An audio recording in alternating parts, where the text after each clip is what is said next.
Assalamualaikum warahmatullahi wabarakatuh. Hi everyone, here is the 12th group.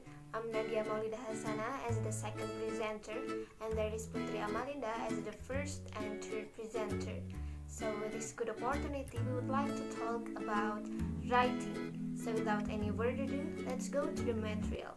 Hello everyone, my name is Putri Amalinda from group 12. In this video, I would like to explain about writing convention.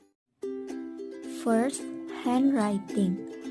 Many students whose native language orthography is very different from English have difficulty forming English letters. Such students should get special training. This might involve practice in the formation of individual letters, as the following example demonstrates.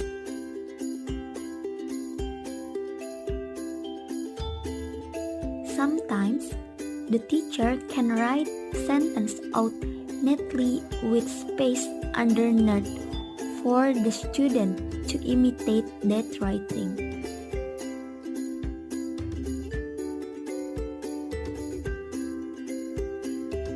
Handwriting is a personal issue.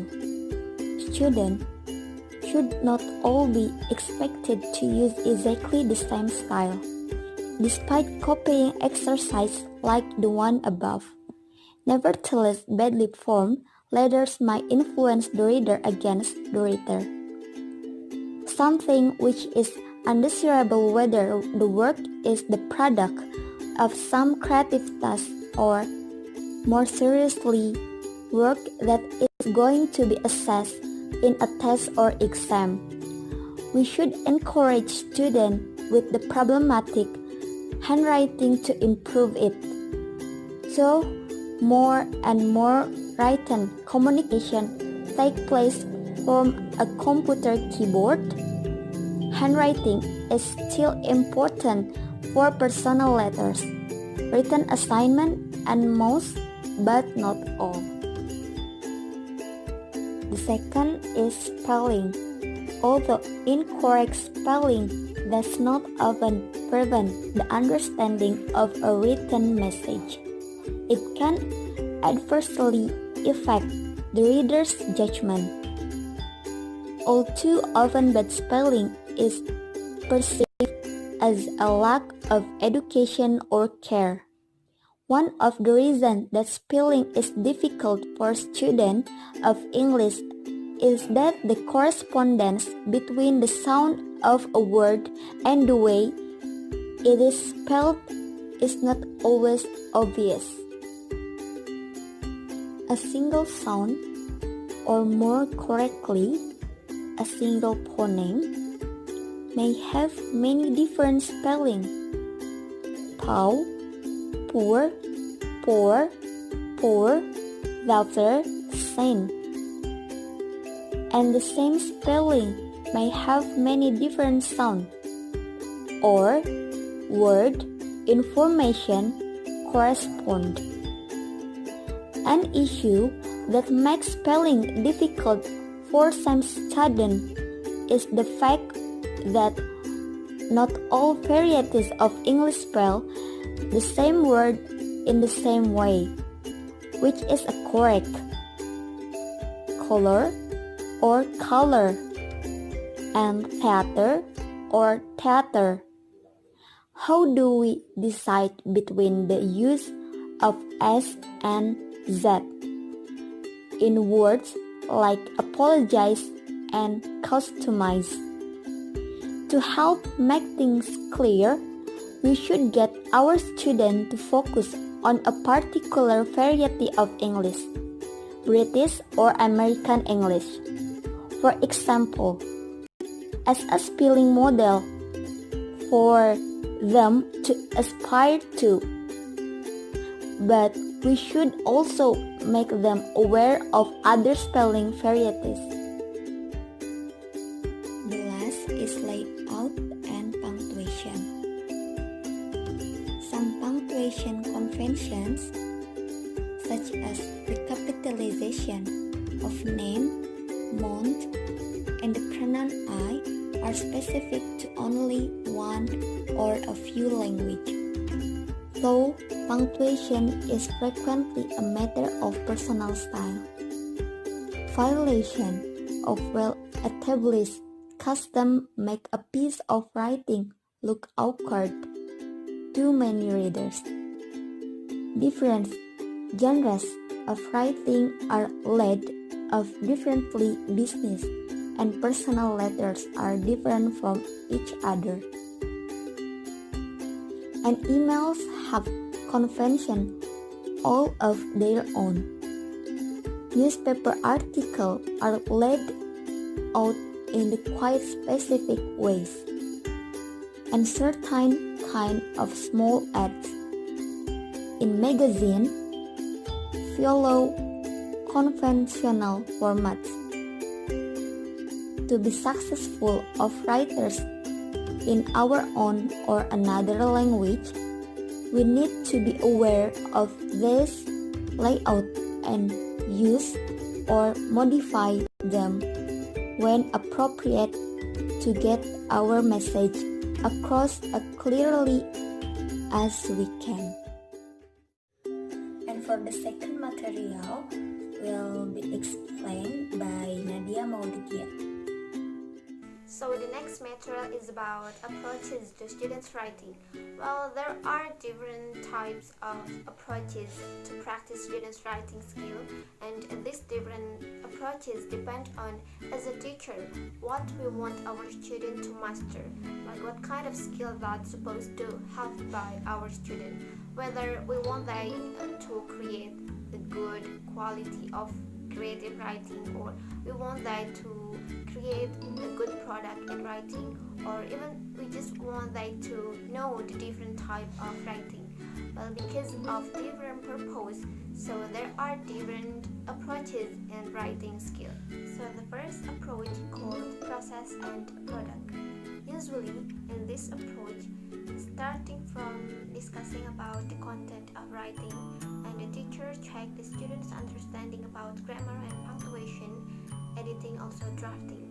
When the student has already know about this approach, so they can continue to the next step, that is writing process.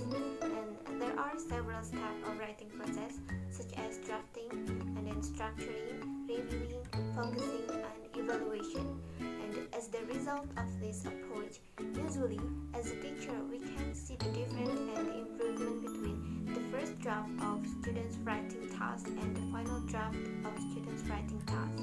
But unfortunately, the problem is usually it takes a long time to brainstorm and to set up students' imagination in this writing class. But while as we know that in the classroom we have a limited time. So the second approach is genre. While in this approach, the student needs to have a pre-knowledge about this topic, and also they have to decide and know who are going to read their text. For example, like if they want to make a letter to a newspaper, they have to search or they have to find the example first. Like they have to analyze what kind of language that's used in this text. Is it formal or informal? They have to learn the characteristic of the text before they make the new one at the same time of this text. So the third one is, if we want our student to have a good product in writing, especially in the creative writing, as a teacher we need to help them to set up the imagination and to build the concept. Also, we need to help them to put their imagination in the form of the text, because when the student has success to make a kind of text that made by them, usually they will feel like proud of themselves. Like for example, when we make the memoir or we make the poem, we make the creative essay, like sometimes we feel like, oh, I can do this, wow, this text belongs to me. So there is a feeling of proud of themselves. And the student can do two approaches, such as process product approach and genre approach at the same time when they do the writing cooperative activity. So writing cooperative activity means they do this writing task in a group, because usually the product that resulted from the group work contain more ideas and more accurate analysis about the genre. And also when they use the tools such as computer or laptop for their writing activity, their product will be more tidy and objective, also less of grammar mistake. And the next is about teacher's role in writing process.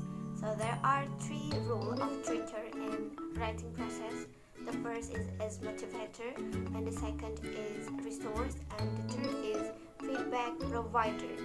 So as a motivator, we need to motivate our students so they can have the interest feeling in the writing, and we need to help them to create or to set up the imagination and the content of the writing so they can feel addicted in writing and they can continuously produce the product of writing.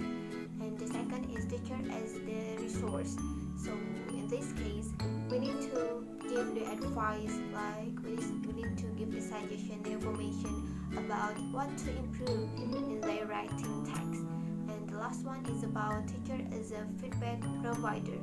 So in this part, we need to, as a teacher, we need to respond what students have written. Like we have to tell them what are advantages and disadvantages, what are the weaknesses, what are the strongest ideas that they have. So this way we can tell them what needs to remove, what needs to improve. So that's why they can have the good quality of creative writing product. For the last material is writing lesson sequence. In the following example, the writing activity is specified, together with its particular focus. The way that the text can be used within a lesson is explained.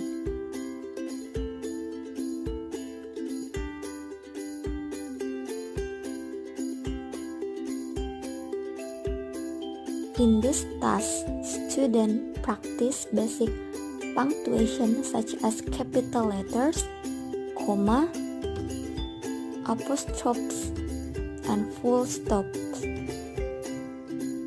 To complete the task, they need to be aware of where a speaker would pause to breathe when reading the text out loud, as this will help them punctuate the text correctly. Students are told to look at the picture and listen to the story. While and after they listen, they have to change the unpunctuated text by using capital letters, comma, apostrophes, and full stops. The ends of the first 2 sentences are given. So that's all about this material. Thank you so much for your fullest attention, and last I say wassalamualaikum warahmatullahi wabarakatuh.